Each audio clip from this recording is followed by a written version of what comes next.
Değerli Van halkımız, İnşallah Allah nasip ederse bu pazar günü saat 13.30'da Van Cumhuriyet Caddesi Kent Meydanı'nda Mevlid-i Nebi programımızı icra edeceğiz. Mevlid-i Nebi programımızla ilgili tüm hazırlıklarımız devam ediyor, hızlı bir şekilde devam ediyor.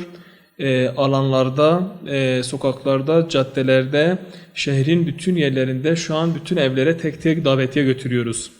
Bununla ilgili Peygamber Sevdaları Vakfı olarak Van'da 50.000'e yakın el afişi dağıtıyoruz. 3.000'e yakın büyük afiş, 1000'e yakın cam afişi şu an üye ve gönüllerimiz şehrin çeşitli yerlerinde dağıtmaktadırlar. Yine programımızla ilgili basın mensuplarımız bilgilendirildi, kendilerine mailler atıldı.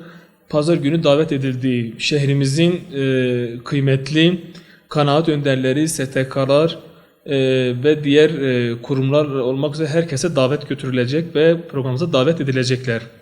İnşallah programımız Gazze temalı, direniş temalı olacaktır. Yine bizler burada Gazze'yi unutmuyoruz. Gazze'yi Hz. Muhammed sallallahu aleyhi ve sellem direniş önderi, direnen, küfre, zulme, isyana, nisyana, nifaka karşı direnen bir önder olarak rehber alıyoruz. Ve bugün zulme karşı direnen bir önder olarak inşallah biz kendi programımızda işleyeceğiz. Ve Gazze'nin mazlumiyetini, zalimlerin de zulmünü tüm dünyaya haykıracağız.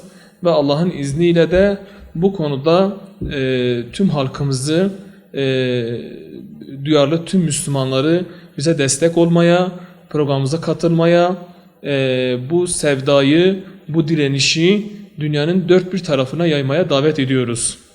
Bununla ilgili hiç kimse bu hayırda mahrum kalmasın.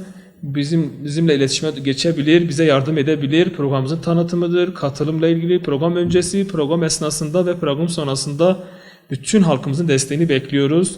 Konuşmacı olarak vakfımızın genel başkanı Mehmet Beşir Şimşek hocamız inşallah Kürtçe konuşmalarını yapacaklardır. Yine Molla Emrullah Uysal bir temsilcimiz inşallah Türkçe konuşmalarını yapacaklardır.